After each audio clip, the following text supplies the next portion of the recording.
padat, cair, dan gas dalam bentuk es, air, dan uap. Mirip dengan hal tersebut, satu Tuhan adalah Tuhan Trian, Bapa, Putra, dan Roh Kudus. Apakah pernyataan ini benar secara ilmiah? Sebelum saya memberikan jawaban, kita tidak seharusnya menggoda Tuhan dan juga menguji Tuhan, karena kita di sini untuk menguji Anda. Tuhan berjanji bahwa orang yang percaya yang memiliki racun mematikan, ia tidak akan meninggal. Ia akan mampu berbicara dalam bahasa asing. Kita di sini tidak sedang menguji Tuhan, sebab kita tahu Tuhan itu benar. Ia akan melihat bahwa tiap orang yang beriman dapat bicara. Apakah Anda orang beriman atau tidak? Mengenai pertanyaan tadi, bahwa ada umat Kristen yang mengatakan bahwa secara ilmiah mereka dapat membuktikan konsep Trinitas. Sebagaimana air dapat mempunyai 3 wujud, padat, cair, dan gas, seperti es, air, dan uap. Jadi mirip dengan hal itu.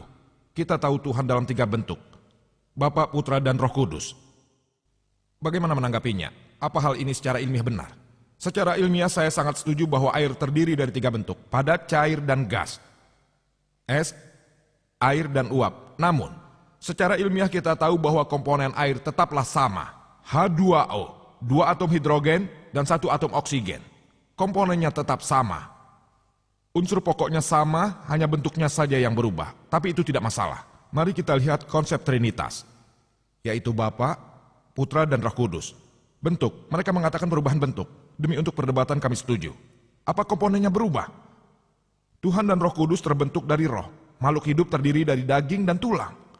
Mereka tidak sama. Manusia membutuhkan makanan, dan itu untuk bertahan hidup. Mereka tidak sama. Yesus telah memberikan kesaksian ini, damai baginya. Ajaran Lukas, bab 24, ayat 36 sampai 39. Dia berkata, "Lihatlah tangan dan kakiku. Pegang dan lihatlah, bagi roh yang tidak memiliki daging dan tulang." Dia memberikan tangannya dan mereka melihat.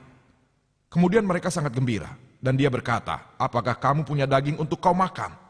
Mereka memberikan ikan panggang dan selembar sarang madu. Dan dia pun makan. Untuk membuktikan apa? Ia terima ikan panggang dan selembar sarang madu itu, dan dia pun makan. Untuk buktikan apa? Dia Tuhan? Atau dia bukan Tuhan? Dia makan. Karena terdiri dari daging dan tulang. Sedangkan roh tidak punya daging dan tulang. Ini membuktikan bahwa hal tersebut secara ilmiah tidaklah mungkin. Bahwa Bapa, Putra, dan Roh Kudus. Bapa, Putra, dan Roh Kudus itu adalah Tuhan yang Maha Kuasa. Jadi, jelaslah sudah. Konsep Trinitas tidak ada dalam Injil. Tapi konsep Trinitas itu ada dalam Al-Quran. Dikatakan dalam surat An-Nisa 4 ayat 171. Wala taqulu salasa. Jangan katakan Tuhan itu 3. Antahu khairul lakum. Berhentilah, itu lebih baik bagimu. Konsep Trinitas juga terdapat dalam surat Al-Maidah. Bab 5 ayat 73. Laqad kafarol lazina qalu innallaha salisu salasa. Sesungguhnya kafirlah orang-orang yang mengatakan bahwasannya Allah salah satu dari yang 3. Yesus tidak pernah mengatakan bahwa dirinya adalah Tuhan. Konsep Trinitas tidak ada dalam Injil. Ayat yang paling dekat dengan konsep Trinitas adalah Yohanes 1 bab 5 ayat 7 yang menyatakan terdapat 3 yang memberi kesaksian, Bapa, Firman, dan Roh Kudus, dan ketiganya adalah 1. Tapi bila Anda membaca versi standar yang telah direvisi oleh 32 sarjana Kristen yang paling hebat, didukung oleh 50 golongan berbeda yang bekerja sama, mereka mengatakan bahwa dari Injil surat Yohanes 1 bab 5 ayat 7 adalah sebuah penambahan atau sisipan, gabungan dan buatan. Hal tersebut telah dikeluarkan dari Injil. Yesus tidak pernah mengklaim dirinya adalah Tuhan. Tidak ada satupun pernyataan yang tegas dan lengkap dalam Injil di mana Yesus berkata, "Akulah Tuhan," dan juga berkata, "Sembahlah aku." Juga ketika Anda membaca Injil, disebutkan dalam Yohanes bab 14 ayat 28, "Bapakku lebih besar dari aku." Injil Yohanes bab 10 ayat 29, "Bapakku lebih besar dari siapapun." Injil Matius bab 12 ayat 28, "Aku mengusir setan dengan kuasa roh Allah." Selanjutnya Injil Lukas 11 ayat 20, "Aku mengusir setan dengan kuasa Allah." Lalu selanjutnya Injil Yohanes 5 ayat 30, "Aku tidak dapat berbuat apa-apa dari diriku."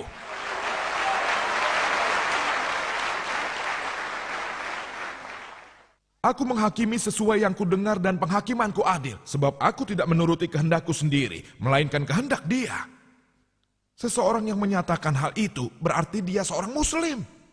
Muslim berarti seseorang yang mengajukan kehendaknya kepada Tuhan yang Maha Kuasa. Dia berkata bukan kehendakku tapi kehendak Tuhan. Alhamdulillah dia seorang muslim dan salah satu utusan Tuhan yang terhebat. Kita percaya. Dia terlahir dengan ajaib dan kita percaya dia membangkitkan kehidupan bagi orang mati. Dan seizin Tuhan, dia juga bisa menyembuhkan orang yang terlahir buta dan kusta dengan seizin Tuhan. Kita menghormati Yesus sebagai salah satu utusan Tuhan yang terhebat. Tapi dia bukanlah Tuhan, dia bukan bagian dari Trinitas. Sebab Trinitas tidak pernah ada. Al-Quran berbunyi, Qul huwallahu ahad, Allah hanya dia satu-satunya. Sebelum kita menginjak ke pertanyaan berikutnya dari Mike, sebelumnya saya mengumumkan bahwa para saudari seharusnya mengantri dengan tertib. Sayangnya mereka tidak melakukannya, jadi kami di sini mengalami kesulitan untuk menyeimbangkan pertanyaan-pertanyaan. Baiklah, apa yang akan kami lakukan? Kami tidak terlalu mempedulikan label pada Mike. Jika para saudari ingin bertanya di sini, kami akan mempersilahkannya. Tolong buat semuanya seimbang demi kemudahan, karena ruangan ini sangat penuh dan kami mengerti. Sekarang kami persilahkan satu pertanyaan untuk Dr. Campbell dari sebelah sini. Dan mic yang berada di belakang diperuntukkan bagi para pria yang ingin mengajukan pertanyaan untuk Dr. Zakir. Demikian halnya untuk para wanita. Mic bagian depan untuk pertanyaan bagi Dr. William Campbell dan mic bagian belakang untuk Dr. Zakir. Ada pertanyaan untuk Dr. Zakir? Iya. Apakah Anda ingin bertanya untuk Dr. Campbell? Di sebelah sana. Baiklah, saya pikir mereka telah mengambil posisinya masing-masing dan mengubah posisi organisator yang telah diberikan. Kami menghargainya karena penuhnya gedung ini. Pertanyaan berikutnya untuk Dr. Campbell dari mic ini. Terima kasih. Assalamualaikum. Alhamdulillah malam ini segala puji bagi Allah yang merupakan Tuhan dari semua manusia. Malam ini merupakan dialog yang sangat menarik dan sebuah dialog mengenai hal tersebut. Berbicara mengenai topik yang sangat mulia bagi manusia. Untuk semua manusia. Untuk itulah kita berkumpul di sini untuk membicarakan masalah Mohon langsung ke pertanyaannya. Ya, baiklah. Bismillah. Dengan nama Allah. Pertanyaannya adalah, kami telah datang ke sini bersama-sama untuk sebuah peristiwa. Seharusnya bisa memberi manfaat bagi kita. Oleh karena itulah, saya bertanya pada Dr. Campbell sebagai seorang Kristen dan juga dengan rekan-rekan Anda. Apakah peristiwa ini telah menjalankan tugasnya untuk membuka cahaya yang samar-samar demi mengkaji lebih jauh tentang kebenaran Islam?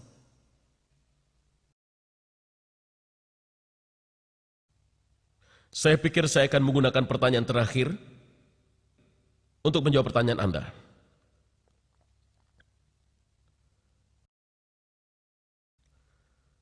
Dr. Naik mengatakan tak ada tempat di mana Yesus mengatakan bahwa dirinya adalah Tuhan. Dalam Markus bab 14:61, dia tidak menjawab. Dan kemudian pendeta bertanya kepadanya, apakah kamu Kristus?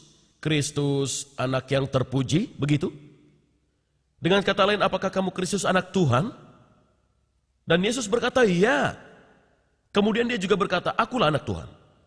Dan dia juga berkata, dia adalah Tuhan. Dan Injil juga secara jelas menyatakannya. Saya menyadari beliau telah mengutip ayat-ayat tersebut. Dia berkeinginan untuk mengutip. Dr. Naik berharap untuk mengutip di mana Yesus ada dalam bentuk manusia. Namun, ayat lain menyatakan Yesus berkata, aku dan Bapa adalah satu. Juga dikatakan pada awalnya adalah firman. Dan firman tersebut berhubungan dengan Tuhan. Dan firman tersebut adalah Tuhan. Dan Tuhan terdiri atas daging dan tinggal bersama kita. Dalam pembaptisan Yesus, Bapa berbicara dan mengatakan, ini adalah anak tercintaku. Yesus ada di sana dan Roh Kudus menurunkan Bapa, Putra dan Roh Kudus. Kami tidak membuat ini semua sendiri. Hanya satu hal kecil dan sekarang rekan saya mengajukan pertanyaan di sini. Kami telah belajar banyak hal. Dan saya sendiri juga ingin terus belajar. Namun saya masih terus berpikir bahwa 500 orang saksi yang menyaksikan Yesus setelah dia bangkit dari kematian mempunyai kekuatan lebih daripada saya, daripada Muhammad yang datang 600 tahun kemudian sebagai salah seorang saksi. Terima kasih. Kami persilakan satu pertanyaan untuk Dr. Zakir dari bagian belakang. Silakan saudari. Dr. Campbell pertama-tama mencoba mengemukakan fakta yang salah mengenai pandangan Al-Quran tentang alam semesta dan Anda menyangkal anggapan tersebut. Tapi tidak ditujukan apa yang Injil katakan mengenai bentuk bumi dan aspek yang lainnya. Saudari menanyakan pertanyaan yang tidak saya tujukan. Mengenai apa yang Injil katakan tentang bentuk bumi karena berkurangnya waktu, saya dapat menunjukkan 100 poin lain. berkaitan dengan berkurangnya waktu. Namun demikian, saudari ingin mengetahui apa yang Injil katakan tentang bentuk bumi.